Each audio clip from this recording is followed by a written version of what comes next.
So today I'm going to run you through how I actually program nutrition to get results like the one you can see on screen. The guy there lost 19 kgs of body fat, went from a very high body fat percentage to literally being outright fucking peeled.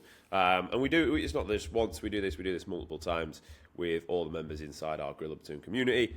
You go to Grill Up Toon Instagram page, you can see every result we've ever done and published. So I'm just going to show you the approach I like to take to nutrition, because looking back when I started this journey of like body composition, getting jacked, staying shredded, nutrition was always the one. I had a rough understanding of training, had a rough understanding of nutrition, but it wasn't until I really went down the weeds of it that I actually learned some stuff and learned what works, what do your body respond to, what's got nutrients, what's useful in certain context. So let's break this down now and give you all of that. So ideally you can walk away from this with a lot of clarity on how you should program your own nutrition. So to do this and achieve this video, I'm going to break down a meal plan, a typical meal plan I would use from our members inside the Grill Up Toon. So let's say for argument's sake, you've set yourself up, you've got your baseline calories in a deficit, you're starting just below 2,400, you're probably an average size, and the average size guy probably needs around 170 grams of protein. Your carbs we're going to come in just shy of 300, really at 296. Your fats are coming in a little bit higher. We've gone a bit higher this time at 56.8 and fiber at 49.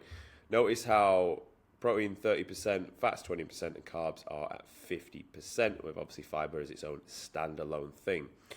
So this is how I would break down a day of feeding. If you said to me, I've got no allergies, nothing like that, this is the meal plan I would look to run with. And we give 2 options for each meal, sure, but this would be gold standard number 1. 4 whole eggs with some egg whites to also bolster up the protein target and keep us in around that 47 gram amount. High protein start the day. Eggs, why do we want eggs? Plenty of cholesterol, plenty of good healthy fats in there, and good for hormone production. Beautiful thing about them is you can have them hard boiled, you can have them scrambled. There's many different ways to skin an egg. So with this, it's going to be a solid option. And with this meal, if you're in a dieting phase, you can break this meal in 2. Like you have the eggs all in one. Later on in the morning, you have your 80 grams of oats. Why do I like oats? People have said this about this on the channel, and if I've ever met anyone that's watched the channel and met them in person, oh, you like your oats, don't you? And I actually do fucking like oats. They're decent, especially in a dieting phase, because they will swell up and they'll give you a good volume and a consistency. You've got rolled oats and you've got like the finely ground ones, or white oats. You want the finely ground ones in a dieting phase because they will swell up like cement. The rolled oats are what I eat now as I'm in more of an improvement phase, because they don't swell up as much, because obviously they can make you quite full. But look at the fiber content of oats, 8.5 grams for 80 grams of oats. You also get a bit of protein. Now, granted, it's not going to be the same protein you get from egg whites or a chicken breast, for example, because it's not going to be a complete protein. It's not going to have all of the 9 essential branch chain amino acids in oats, and obviously that's okay. But it makes up your residual, target of oats a lot higher. And I just like the way how filling they are, but also they're nutrient dense and they've got a lot of fiber in there. With the oats, they're going to be bland by themselves, so you're going to want berries with them. Other fruit can do well, but the beautiful thing about berries is they're very low calorie and they hold a lot of nutrients inside berries. There would be one I wouldn't pay lip service to. Wherever you go in the world, they are pricey, to be honest. But look at it like this. They're pricey, but you're putting nutrients in your body, good quality nutrients. And any nutrient-dense food, in theory, should be more. Like, if you looked at things now, like back in the day, you think, chocolate should be the most expensive thing because it tastes fucking amazing. But in reality, and this is a scary thing, you go into your supermarket, a lot of that is just like, there's not even real food. Like, chocolate's not real food, is it? Let's be honest. Crisps aren't real food. A lot of, like, the cereals and that, they're not real food. Like, real food is a single ingredient food. That's what I'd call real food, and a lot of this stuff is just not. But you get berries; it's a real food. It was grown in the tree. And as a hard rule of thumb, your meal plans really do want to be predominantly whole foods. Of like, let's say at least an 80-20. I like to go more extreme, like a 90-10 rule of whole foods to foods aren't whole food. Single ingredient foods you cannot go wrong with. You can't. Now, if someone says they want another option, something a bit quicker and more nimble they can take with them, I'll still roll with the oats, but we'll add protein powder in there. Downside is, obviously, it's processed. Of course it is protein powder. How do you think they fucking got it to look like a fine powder? Peanut butter, great. Peanut butter's one you got to be careful with, though. And you'll know how like non-peanut butter it is, because it'll taste really nice. If it tastes really nice, I guarantee it's got loads of seed oils and shit in there. Don't eat that. Get the peanut butter, which is literally like one ingredient. It's fucking peanuts. But it won't taste amazing, peanut butter, if it's not got any of the other oils in there. And then berries again. So they're the two options I'd play with on meal 1. Meal 2, you want to keep it nice and simple. And with your meal 2 and your meal 5, you actually want them pretty much replicating each other. Why? Prepping's going to be easier. Food shop's going to be smaller. Your ability to stick to a meal plan is honestly half the battle. You don't want a fancy meal plan. You think you do, you don't. It'll just stress you out. Getting the ingredients will be a nose. Making it will be a nose. It's nice when you eat it, but that's about it. You don't want variety. We're here to use food as fuel. This is not fucking Gordon Ramsay's fucking kitchen here. You're here to use it as fuel. You're preparing food. You're not a chef. That's the way you want to view this. So you can go chicken breast, or you could go turkey, tuna, or a whitefish. That would work very well. A lean protein option. Then from there, you could go some form of vegetables. Now, when we break down our vegetables, the top tier ones that you're going to want to include are some form of a leafy green, like a spinach, a kale, or a broccoli. They carry the most nutrients, and they're very, very good for you. They need to be in your meal plans twice a day. You need as much nutrients as possible when you're in a calorie deficit. It doesn't mean you need to have 100 grams of spinach. You could do 50 grams of spinach, and then you could do a further, like a mixture of fruit of vegetables you like. It might be tomato, cucumber, onion, just to add a bit more watery-based products. Or you might want to roll with things like carrots. Whatever you actually like to enjoy, but make sure you get your basics in there of your greens. I'll then program either white potato or sweet potato, mainly. And the reason I like to go for this is just look at the volume of white potato. It's very big. Rice is great. Rice digests very nicely. So does pasta. But when it comes to nutrient amount, there's just so much more nutrients inside white potato than there is inside rice and pasta there, and breads. They're all very low when it comes to nutrient dense quality. And again, you're in a deficit. You need as much nutrients out of each individual ingredient. So I love rice. I love pasta. I love bread. They all digest very, very well for me. But the reality is, if you want nutrients, if you want volume, if you want fiber, you're going to need to have potatoes. Oats and potatoes are gold tier in terms of nutrients, in terms of fiber, in terms of volume. If you're in a dieting phase, all of these things are going to be very, very necessary for you. So that's why I like to program with these. When it comes to your pre-gym, this needs to depend on how long you've got between eating the pre-gym to training. If you've got more time and you want to have something a bit stodgy, we can go oats again. So I can hear someone fucking tapping somewhere.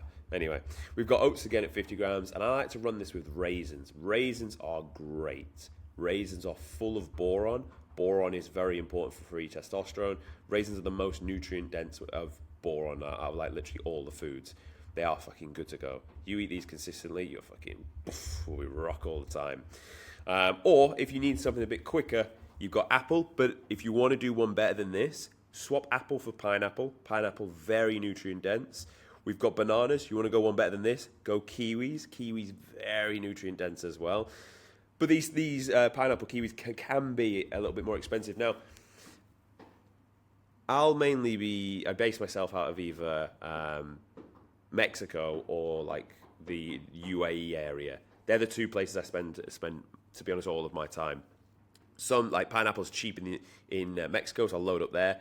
But kiwis are cheap here in the UAE. So it's like, sometimes you're going to have to either bite the bullet, depending on where you are in the world. Some fruits are going to be really cheap for you. Others are just going to be like, I ain't buying that, mate. It's fucking ridiculous. So I get it. Same with the berries. Berries, to be honest, universally, they're probably cheapest in the UK I've ever seen. Really pricey here, really pricey in Mexico. I just bite the bullet sometimes. Or for most time, I'll bite the bullet with that. But yes, so bananas are great. Especially before a workout, bananas are great because they'll digest very, very quickly. And with the apples, they're good. They'll digest nice as well. But pineapples will carry more nutrients. So that's just food for thought with it.